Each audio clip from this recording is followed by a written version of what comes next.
Well, first of all, there is this fantasy that lockdowns protect the vulnerable, and that's not true. Lockdowns have harmed the vulnerable people.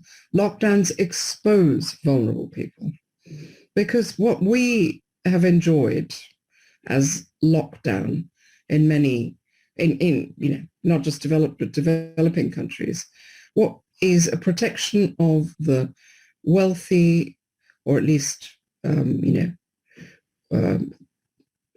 people who have enough resources to be able, maybe they're not wealthy, but, just generally the middle classes, to different degrees. Obviously, if you're very wealthy, then none of it matters. What do? You just sit in your beautiful estate, and it's kind of fun, actually. If you are in just or an academic like myself, I live in a nice house in Oxford. My daughters came back during lockdown and worked at home, which, was really quite a privilege. It was wonderful to have them back. We have a nice garden. We have a dog. Been walking. It's fine. Lockdown is not a problem for the people who have the privilege, the fortune, are fortunate enough to have nice enough accommodation, other than the fact that we can't go to art galleries and concerts. Oh, well, there's always recordings. It's not a problem. And when you think about that, when you contrast that to what's actually happening, obviously we could start with the developing world. Mm-hmm. An image that returns to me is of, there was a report of a 90-year-old woman walking home, this is last year, this time, from Delhi, where she sells toys on the pavement, 90 years old. And, what do you make from toys on the pavement? Just maybe enough to eat on that day. Some days she probably doesn't eat or didn't eat. And she was walking back to her village because she could no longer do that. So this is the reality in most of the rest of the world. And in this country, the idea that lockdowns protected vulnerable people is a real fallacy. Because what happened, and they keep saying, oh, look at all these poor people who died. Well, that's funny, because those poor people are the people who were obliged during lockdown to go out to earn a living. Mm-hmm. And classed as essential workers. So they drove buses, they cleaned the hospitals, and not surprisingly, some of them who shouldn't have been doing that, obviously most people don't actually die from this disease, but some of them had comorbidities, had diabetes, were overweight or obese or whatever it is, and had asthma, and should not have been out there. So instead of protecting those people, we protected the middle classes, who are now saying, oh, okay, do we really need to lift lockdown? Maybe, okay, we do want our kids to go to school.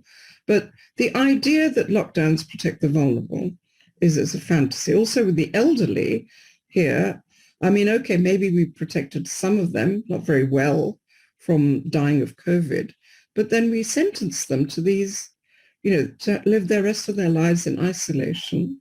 Mm-hmm. And without the one thing that would matter, I imagine, when I'm old, I would just like to touch my children, to be holding my hand. That's the one thing we deprive them of. So lockdowns do not protect the vulnerable in any sense. Mm-hmm. The only way they might protect the vulnerable is by reducing infection. But that too is called into serious question, thankfully, by examples such as Sweden, which didn't go into that kind of lockdown and achieved not very dissimilar results to places that did. Yeah. And you mentioned the protection of the vulnerable, and you feel that, how is the situation for children who is as a group also vulnerable? And of course, children coming from households where they are already not protected very well. How have they suffered through this year in Great Britain, do you feel? I think we should hang our heads in shame absolutely hang our heads in shame. I mean, in terms of, as I said, the thoughts, the horrible images that crowded in my head last March. I said, I've talked about India and the slums around the world where this would have a devastating impact. But also I thought of the child for whom in this country, even going to school is the only sort of relief from a household that's dysfunctional, the only place where they get a proper meal. And we have just abandoned those children, it seems to me. Not to mention, of course, other children who maybe, don't live in such terrible circumstances, but to not go to school is an extraordinary sort of imposition on that age group, where, if we all were equipped to give them what they need at home, that would be fine. And, maybe some of them have benefited from having their parents teach them rather than their teachers. But this is no way to live. But what is actually really breaks my heart is watching them go to school and then be told you can't sit with your friend and you have to wear a face mask and you have to swab yourself. Yeah. All of this could have been avoided if we had focused, if we'd protected those who are vulnerable to death from infection. Yeah. I think we have totally failed on our duties to children, and I don't understand how people can tolerate that kind of harm to children.